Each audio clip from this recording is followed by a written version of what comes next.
Halo, ketemu lagi dengan Coach Yahya Brur yang kali ini sedang berkunjung ke Sawangan. Hari ini kebetulan juga sedang ada pelatihan goalkeeper level 1 dari AFC. Ada instrukturnya di sana, ada peserta-pesertanya termasuk para pelatih goalkeeper di national team level ya. Dan kebetulan sekali hari ini saya berkesempatan langsung ketemu dengan Coach Danur Windo yang juga menjadi direktur teknik di PSSI ya. Kita akan ajak beliau ngobrol soal grassroots soccer di Indonesia. Om, apa kabarnya Om? Baik, Sehat Om? Baik. Oke, ya seperti yang tadi kita obrolin off air, kita ingin tahu nih Om, grassroots soccer di mata Om Danur bagaimana Om di Indonesia Om? Nah, kalau kita bicara grassroots inilah sebenarnya adalah masa depan sepak bola Indonesia. Karena dari pemain-pemain muda pemain muda itu kita bisa menghasilkan pemain-pemain yang jadi cikal bakal pemain nasional. Betul. Jadi bagaimana pentingnya grassroots ini udah nggak bisa diabaikan lagi. Ya, kita harus bangun sepak bola kita dari usia muda. Ya. Karena biar bagaimanapun juga kita tahu pada saat sekarang ini sepak bola modern pada saat sekarang ini bukan hanya dituntut masalah teknik, masalah skill, tapi yang paling terpenting adalah kecerdasan sepak bola. Apa itu kecerdasan? Kecerdasan itu di dalam permainan sepak bola, bagaimana si pemain-pemain ini dapat membaca permainan, mengambil keputusan dan mengeksekusi dengan baik dan cepat. Dan ini bisa dilakukan kalau memang mulai di usia yang paling muda. Oke. Tentang Villanesia nih Om ya, kita juga sudah mengikuti beberapa kali coaching klinik atau kursusnya gitu ya. Menurut Om, apakah ini sudah cukup efisien, khususnya kembali lagi ke para pelatih di SSB khususnya? Ya, kalau kita bicara Villanesia ini panjang. Ya, betul. Karena biar bagaimanapun juga sudah lama kita nggak punya panduan, punya guidance. Artinya guidance apa? Yang paling terpenting, Indonesia sendiri harus punya cara bermain yang kita anggap paling cocok dengan karakteristik pemain Indonesia. Ini yang paling terpenting. Ya. Apakah pelatih-pelatih melaksanakan itu sejauh yang tahu? Oke, sesudah kita punya Villanesia, punya filosofi sepak bola Indonesia, kita udah tahu sekarang pemain-pemain bagaimana yang dibutuhkan untuk bisa menjalankan cara bermain itu. Ya. Tetapi yang jadi pertanyaan, siapa yang menjalankan filosofi sepak bola Indonesia? Ya. Yang tentu kan pelatih. Ya. Nah, pada saat sekarang ini PSSI ya, kita sudah punya filosofi, tahu pemain-pemain bagaimana yang kita ingin ciptakan, tapi juga pelatih-pelatih yang bisa menjalankan filosofi sepak bola Indonesia. Kita buatlah kursus D-license, C-license, B-license, E-license, dan Pro-license, terutama C dan D. B itu basisnya adalah kurikulum sepak bola Indonesia. Ya. Om Danur kan pengalamannya banyak sekali ya, termasuk salah satunya berguru di Italia, termasuk mengembangkan lah anak-anak Indonesia waktu itu yang masuk ke national team lewat Baretti dan Primavera di Italia gitu. Apakah ada yang menonjol dari Villanesia dibandingkan misalnya dengan di Italia? Karena yang kita tahu, yang kita baca dari buku itu, Villanesia juga merujuk pada kultur asli Indonesia. Iya, betul ya. Artinya kalau kita bicara kultur karakteristik dari orang Indonesia, apa sih kelebihan-kelebihannya? Ya. Karena kelebihan-kelebihan ini yang jadi dasar untuk jadi panduan untuk kita membuat kurikulum. Karena kita tahu bahwa pemain-pemain Indonesia bukan pemain-pemain tinggi besar, tapi mereka punya kecepatan. Betul sekali. Kemudian aksi individunya, tekniknya bagus. Dan inilah yang kita gambarkan, kita jadi panduan untuk cara bermain. Cara bermain itu apa? Kalau di dalam sepak bola itu ada 4 momen dalam sepak bola. Menyerang, bertahan, dan transisi. Jadi menyerang ke bertahan, sebaliknya.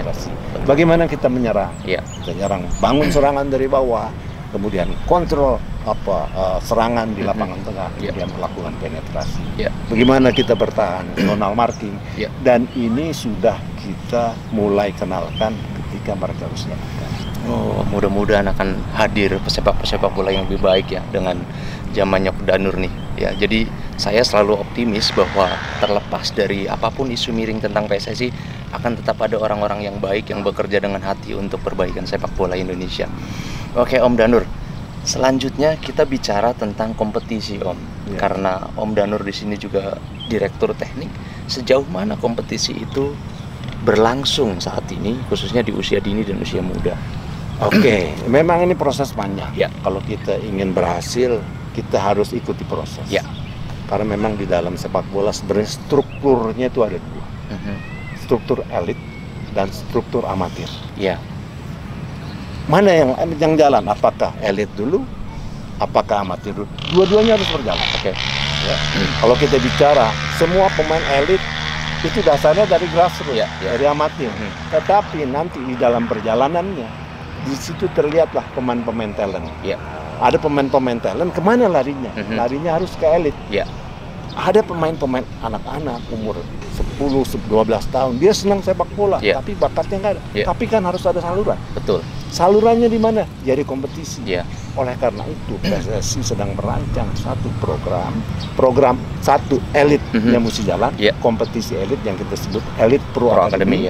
Tapi juga amatirnya harus berjalan, SSB, di bawah 13 tahun, di bawah 14 tahun, di bawah 15 tahun, 16 tahun.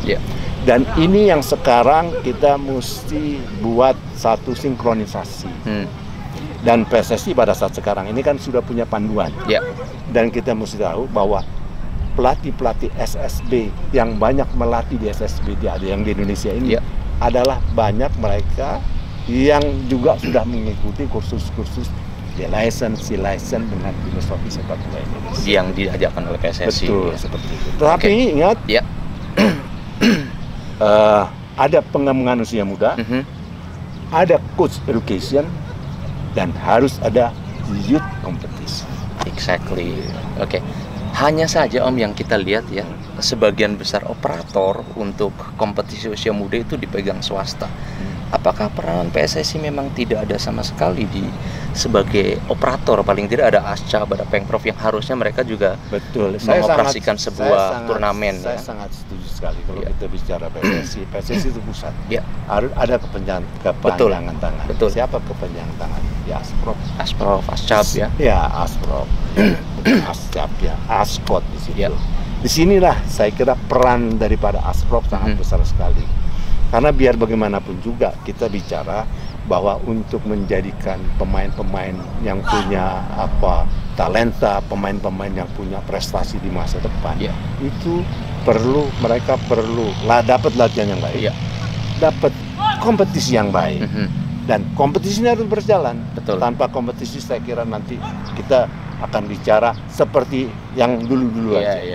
Ini negara yang sangat besar, ASCAP-nya banyak, pemainnya banyak, talentanya hampir di mana-mana ada ya. Betul, tapi sayangnya seperti itu, kadang-kadang tidak semua sumber daya manusianya bisa menunjang apa-apa yang sudah diprogramkan sama direktur teknik yang pada saat ini digawangi oleh Om Danur gitu. Kemudian kita berbicara di level timnas tapi usia muda Om, seperti U16, U19 dan seterusnya begitu.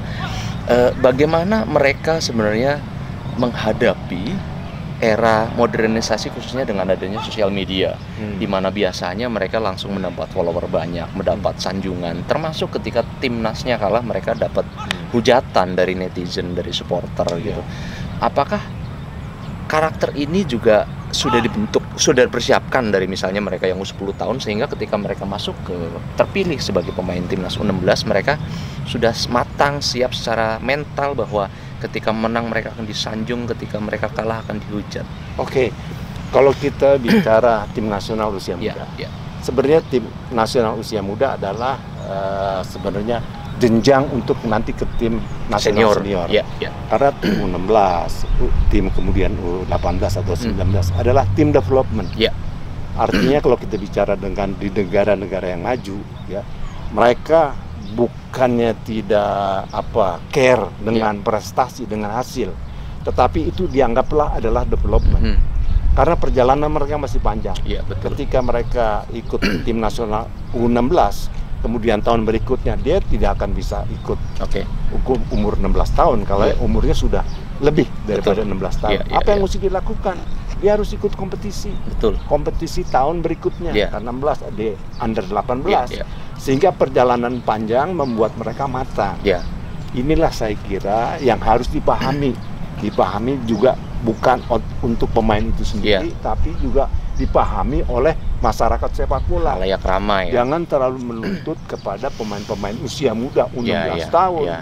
Kadang-kadang kita lihat bagaimana kompetisi SSB umur 13 tahun, kemudian 15 tahun teriakan dari luar, dari pelatih, dari orang tua untuk bisa memenangkan pertandingan. Betul. Semua orang suka dengan kemenangan. Tetapi mesti ingat, di usia muda yang paling terpenting bagaimana kita mendevelop, membangun pemain-pemain ini punya kualitas, membangun karakter pemain ini sehingga menjadi satu orang yang betul-betul punya personality yang baik. Itu yang paling terpenting di dalam pembinaan usia muda.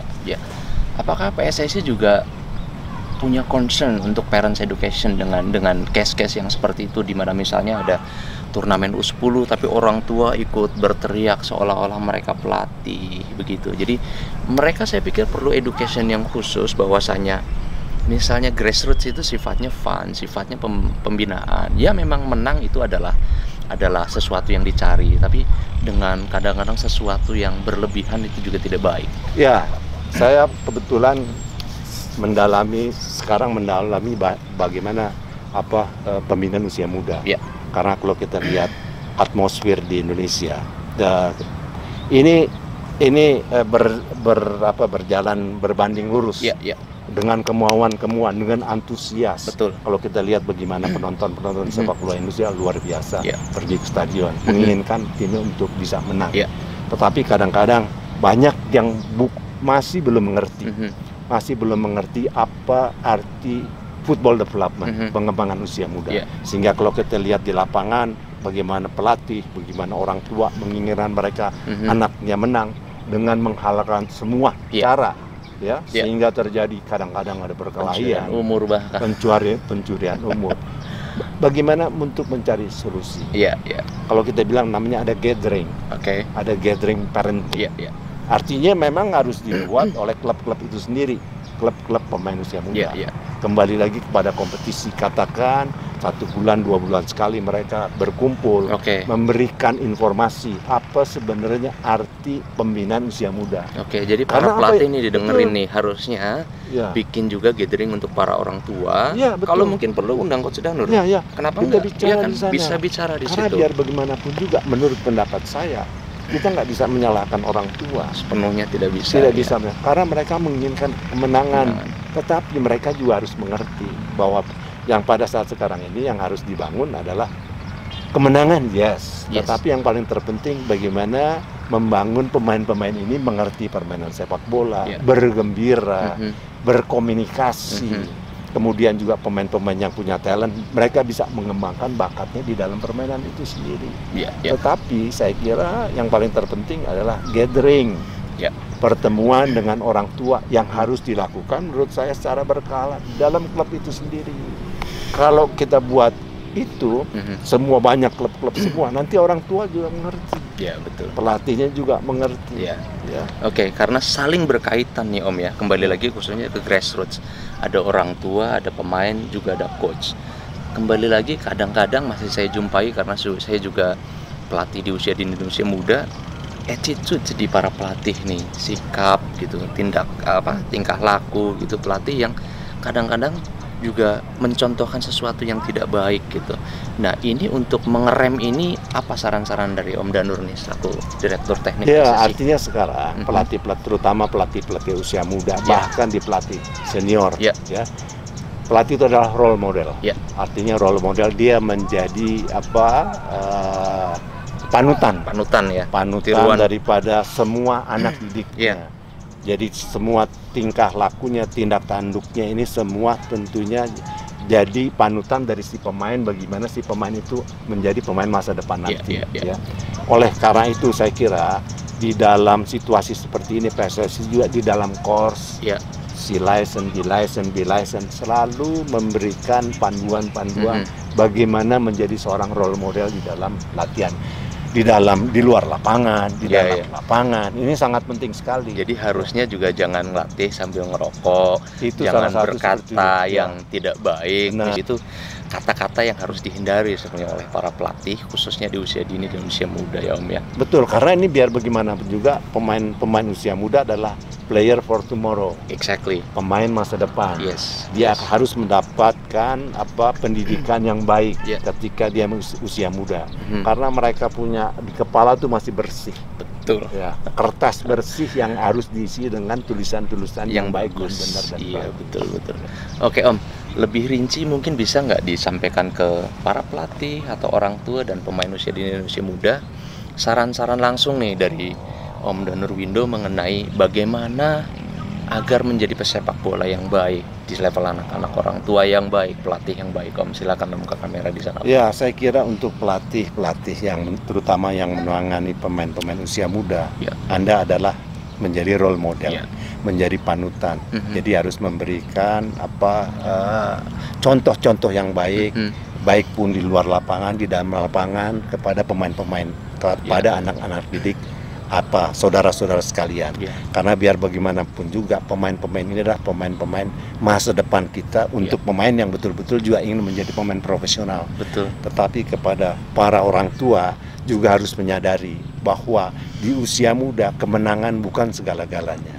Itu bahwa dia catat. Ya, bahwa kemenangan itu memang paling disukai oleh semua orang tua dan anak itu sendiri, buat mereka gembira dan motivasi di dalam lapangan. Tapi yang paling terpenting membuat anak-anak, bapak-bapak dan ibu-ibu sekalian bergembira di lapangan, dapat melampiaskan bakatnya di dalam lapangan. Kalau pemain-pemain yang berbakat bisa menjadi pemain-pemain masa depan kita nanti. Oke. Dalam banget kalau kita ngobrol sama Om Danur. Ya, makasih banyak Om Danur atas saran-sarannya ya.